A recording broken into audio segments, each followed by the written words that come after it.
Pourriez-vous vous présenter? À l'état civil, Mugale Hippolyte Falcon, notre scène Hippolyte Bakary.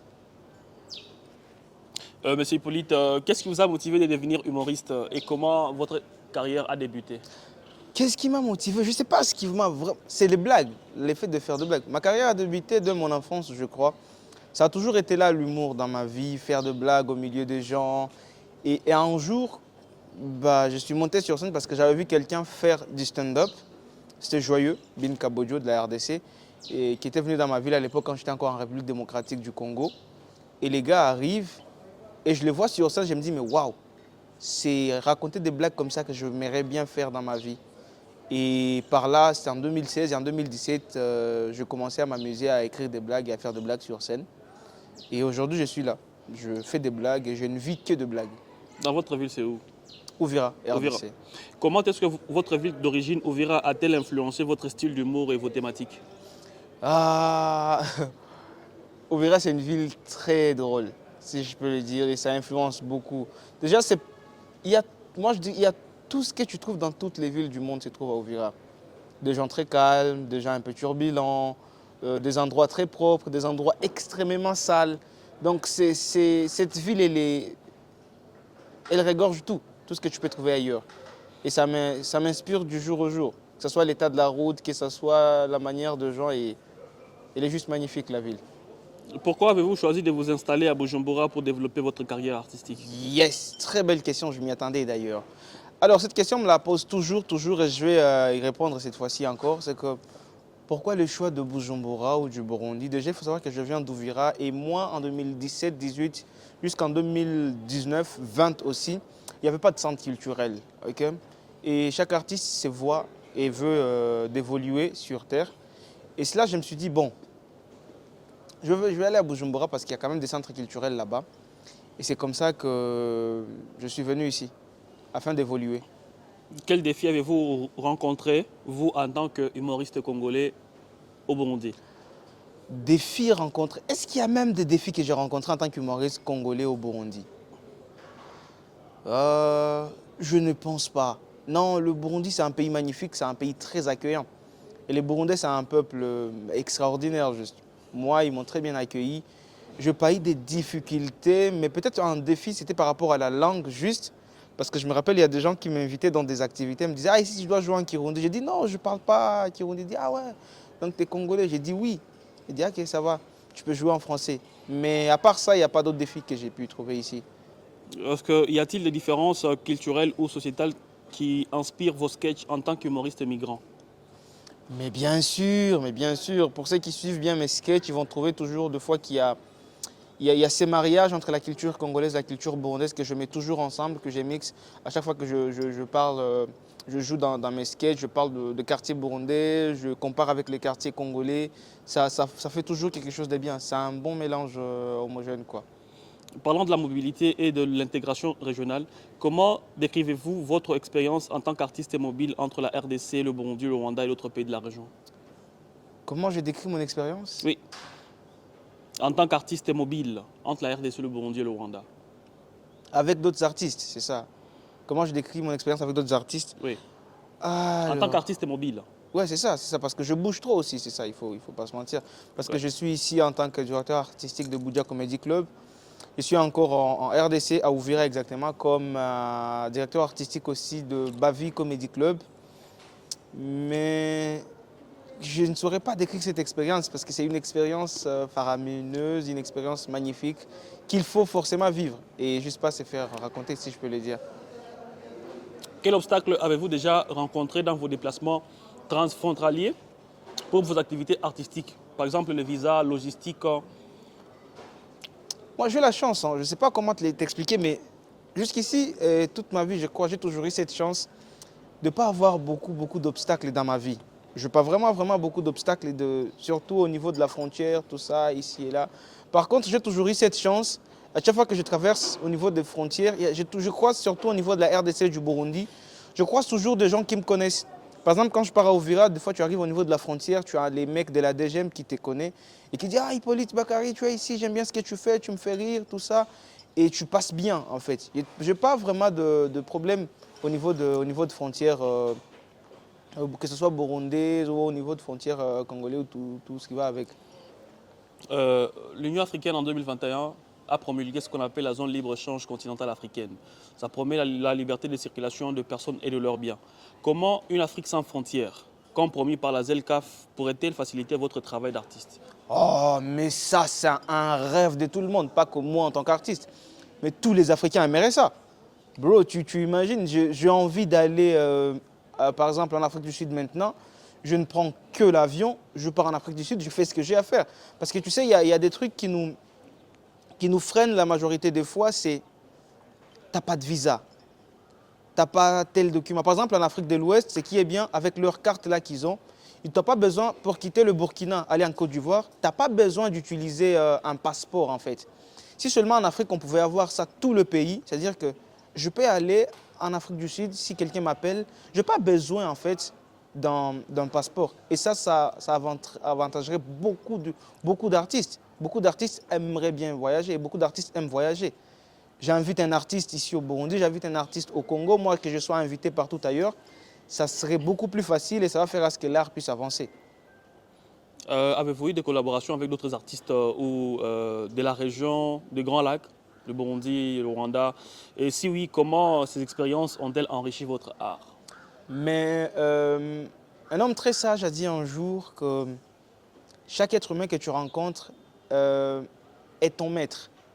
Et de tous les humoristes que j'ai rencontrés, j'ai beaucoup plus appris d'eux. Pour moi, je les ai tous considérés comme des maîtres parce que on a beaucoup collaboré, que ce soit avec les humoristes rwandais, que ce soit les humoristes burundais ou encore des humoristes congolais.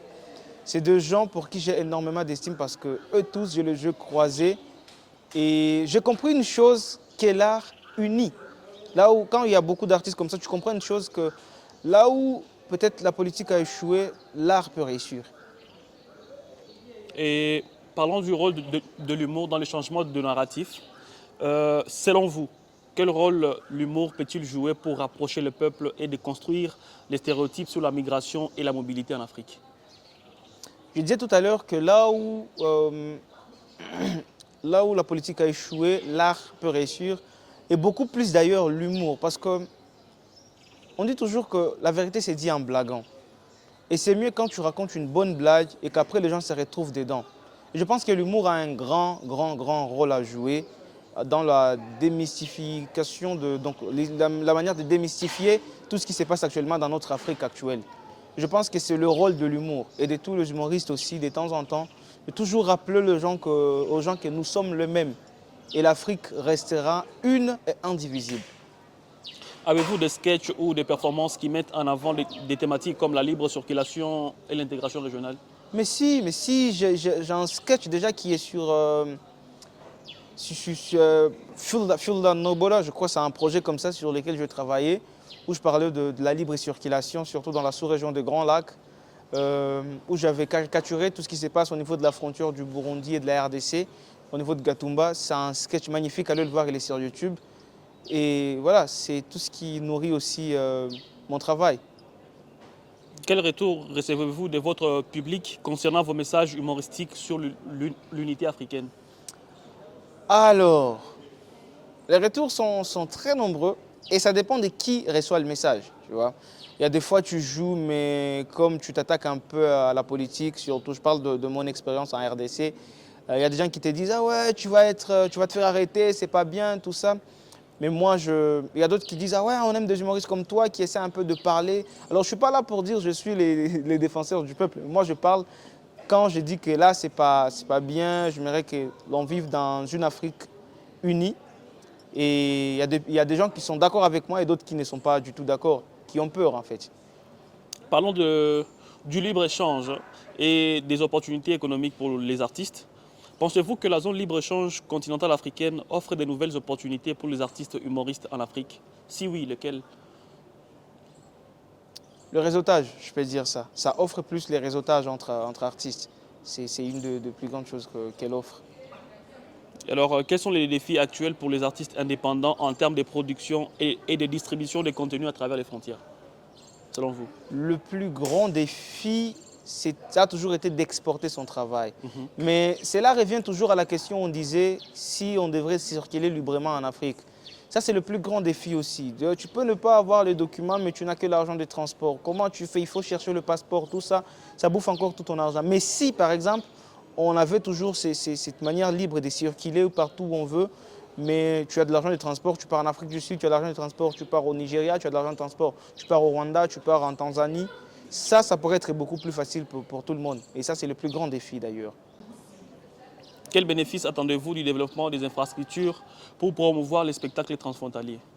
Alors, s'il y a les infrastructures partout comme à Bujumbura ou à Uvira ou encore à Bukavu, à Kigali et partout en Afrique, je pense que ça va plus aider les artistes à mieux s'exporter. C'est le plus grand bénéfice, à mieux s'exporter dans de bonnes conditions et à faire des spectacles dans les meilleures conditions des spectacles.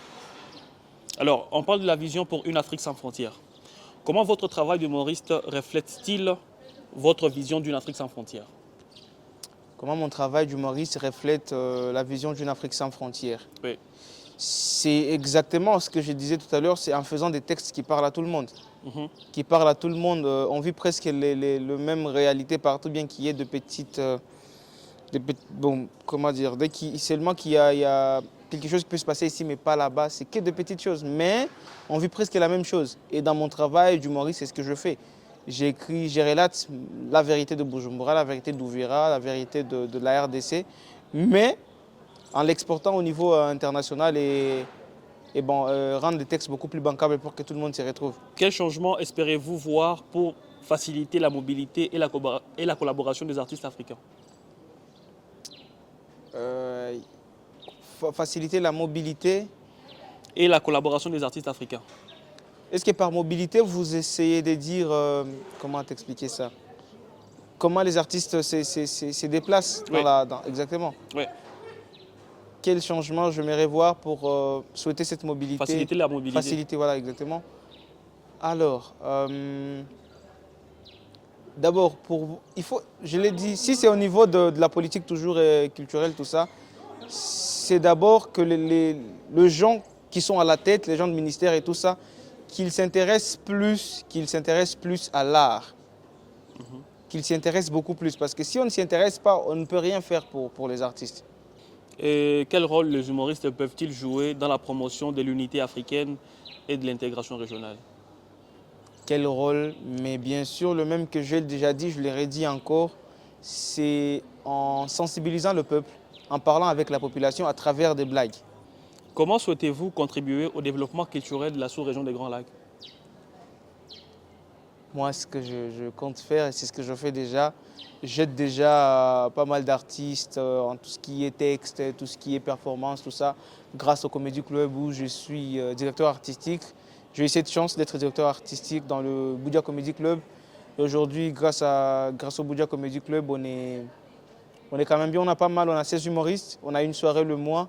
Et c'est déjà une référence de l'humour dans la communauté burundaise, où actuellement, dans presque tout le spectacle, il y a les humoristes de Budia Comedy Club. Déjà, on aide dans un sens parce qu'il y a des gens qui ne font que de l'humour et qui arrivent à vivre de leur métier. Ça, c'est déjà énorme. Donc, on limite un peu le nombre de chômeurs. Quel message aimeriez-vous transmettre à travers votre art pour inspirer les jeunes de la région? Un message de paix et d'amour, surtout ça. Et d'unité aussi. Comment envisagez-vous soutenir les artistes, donc les futurs humoristes ou artistes de la région? En leur offrant le peu de savoir que j'ai. C'est la moindre des choses que je puisse faire pour eux. Témoignages et récits personnels maintenant. Pouvez-vous partager une anecdote ou un moment marquant de votre carrière qui illustre la collaboration transfrontalière? Qu'est-ce que je peux dire de plus? C'est qu'il y a... Ok, je vais te dire une chose. Moi, je travaille plus avec Kuba, qui est le représentant de Budia Comedy Club, parce que moi, je suis le directeur artistique. Et vu que moi, j'ai créé le Bavi Comedy Club à Uvira, je lui ai dit, bro, toi, tu es presque mon collaborateur. Viens jouer à Uvira, tout ça, ça va te faire du bien. Il dit, ok, pourquoi pas, il vient. Parce qu'à tout le temps qu'on est ici, il dit, ah ouais, les Congolais, vous êtes tout le temps chez nous au Burundi, tout ça. Et quand il arrive à Uvira, il dit, mais c'est quoi cette ville en fait? En fait, parce que j'ai l'impression que je n'ai pas quitté du Burundi. Parce que toutes les plaques que je trouve ici, c'est que les plaques d'immatriculation, c'est burundaise. Et il arrive dans le bar, il arrive à l'hôtel, il arrive partout, il dit mais en fait ici il n'y a que de Burundais. Je lui dis mais tu vois maintenant, il ne faut pas dire que c'est que nous qui sommes chez vous, mais voilà, vous êtes ici. C'est-à-dire que nous sommes pareils, nous sommes frères en fait. Alors, quel message allez-vous transmettre aux gens qui ont signé les protocoles d'accord de 2021 sur la zone libre-échange continentale africaine pour que l'Afrique soit libre? Quel message vous avez à lancer à ces gens? Pour que l'Afrique soit libre. Aux décideurs, les politiques et autres. Bah écoute, aux décideurs et aux politiques, moi je vais leur dire déjà de ne pas être hypocrite, d'aimer la population et au ministère de la Culture et tout ce qui va avec, intéressez-vous aux artistes. C'est ça, c'est pour ça que vous êtes ministre de l'art et des cultures, tout ça. Intéressez-vous aux artistes, intéressez-vous à l'artistique, comme ça vous saurez quoi corriger et vous direz peut-être aux artistes, vous pouvez dire ça, ça vous ne pouvez pas dire. Des fois on ne sait pas ce qu'on peut dire de ce qu'on ne peut pas dire. Si après juste tu entends, ah non, tu vas aller en prison, mais qu'est-ce que je fais? Le ministre lui-même, il attend que tu puisses faire quelque chose de mal pour t'amener juste en prison. Donc intéressez-vous aux artistes et à tout ce qu'ils font. Par rapport à la zone libre-échange continentale, c'est une initiative qui doit continuer ou comment? Mais bien sûr, ça doit Qui doit être appliquée. Qui doit être appliqué aussi, surtout. Et alors, pour l'Afrique sans frontières, un message? Ah, le plus grand rêve de tout le monde. Ça, si ça ne tenait qu'à moi, je ferais ça. Et il n'y a plus de frontières en Afrique. Ça, c'est un rêve de tout le monde. Moi, j'ai envie de voyager, mais aller très loin en Afrique et qu'il n'y ait personne qui va commencer à m'embrouiller. Oh non, monsieur visa, monsieur ça. Mais non, je vais aller, je viens, je suis Maurice. Ah ouais, tu viens faire ça. Tranquille, très simple. Je ne veux pas qu'il y ait des gens qui vont m'embrouiller un peu partout là, à cause d'un quelconque document, quelconque visa, tout ça. Ok, merci beaucoup. C'est moi qui vous remercie.